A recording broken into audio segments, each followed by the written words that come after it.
పాము మరియు ముంగిస కథ. ఒక ఊరిలో బ్రాహ్మణుడు, అతని భార్య, చిన్న కుమారుడు మరియు ముంగిస నివసించేవారు. ఒకరోజు బ్రాహ్మణుడి భార్య నీళ్లు తెచ్చేందుకు చెరువుకు వెళ్లే ముందు పసిబిడ్డను ఉయ్యాలలో పడుకోబెట్టి ముంగిసను పిలిచి, నేను వచ్చేదాకా బిడ్డకి కాపలా ఉండు అని చెప్పి వెళ్ళింది.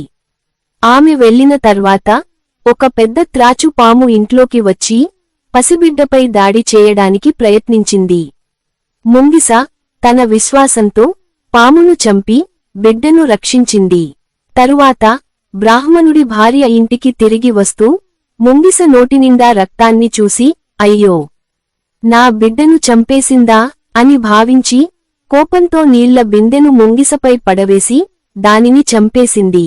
ఇంట్లోకి వెళ్లి చూసినప్పుడు బిడ్డ సురక్షితంగా ఉండడం, పాము చనిపోయి ఉండడం గమనించి తన తొందరపాటు నిర్ణయం వల్ల విశ్వాసపాత్రమైన ముంగిసను కోల్పోయినందుకు బాధపడింది.